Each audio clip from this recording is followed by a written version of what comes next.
David Mullings, and I'm part of the planning team for Soccer for Obama, a five-a-side tournament that will be held in Miami on August 18th. 10 teams, $500 per team, and we're going to be raising money for the Obama campaign to support the re-election for President Obama. One of the things that I want to talk about is supporting this. I've put together a link that you can see beside this video where you can donate. I have committed to match $1 for every dollar that is donated up to $2,500.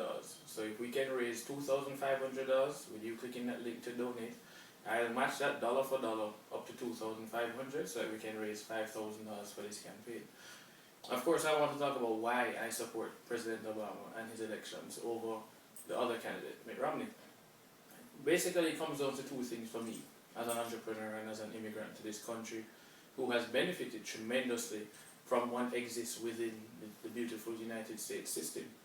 The first two things we're looking at is the Jobs Act that was recently passed. This is a great initiative from the Obama administration, in my opinion, especially because I understand what it takes to go through a private placement and the regulations that are in place. As a young company or as a startup, private placements pretty much limited to raising money from accredited investors, which makes it very hard. When you look at what has been happening with crowdfunding, that's not equity. Crowdfunding is essentially pre-selling a product. We see what has happened with Kickstarter, Indiegogo, and we look at companies like Minimal with the TikTok watch. We look at what recently happened with the e-paper watch.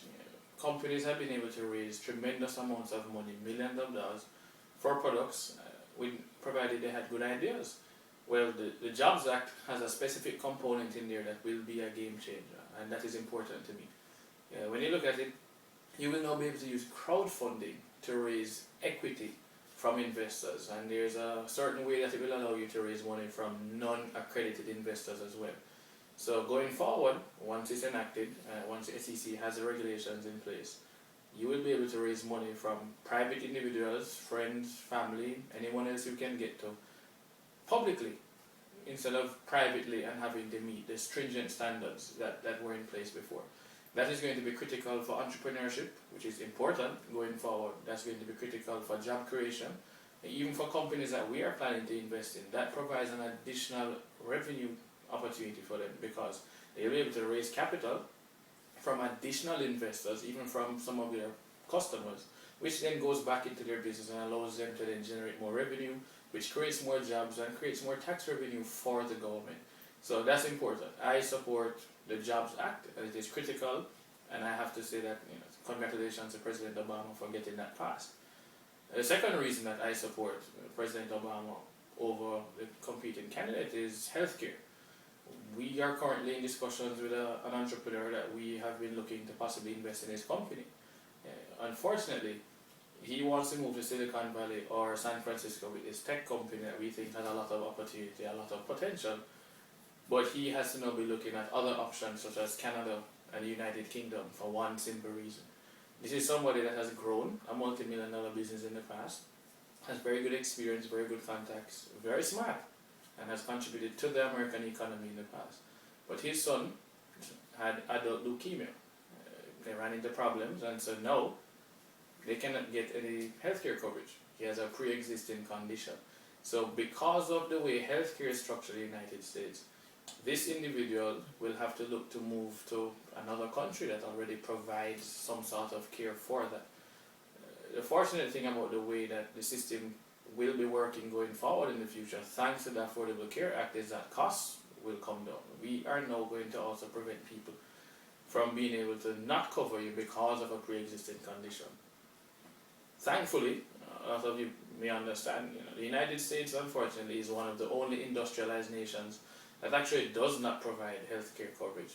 Basically, every other rich country provides healthcare coverage. It's seen as a right, similar to public schools or police departments, fire departments. Well, the US is not going towards a system that is single payer, but it cannot stay completely private in the sense of putting profit before people.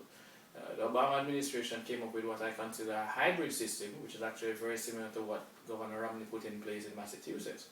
And it's very simple. Keep it private, allow competition, which is good for outcomes, but allow people to come before profit, which means control costs. So if you can control costs while remaining private, you now have a hybrid system which could become essentially the roadmap for the rest of the world. So the Obama administration put together a healthcare act that I support that directly will benefit entrepreneurs. There is a real case. My friend entrepreneur could end up moving his company to another country only because of healthcare. That is millions of dollars in salaries that could be paid here, millions of dollars of profit that could be kept in the United States that would generate tax revenue. That's job creation. Healthcare is actually directly affecting job creation. So this is why I support President Obama, and I'm asking you to click the link and donate whatever you can to support Soccer for Obama and support the re-election of President Obama. Thank you. I'm David Mullings.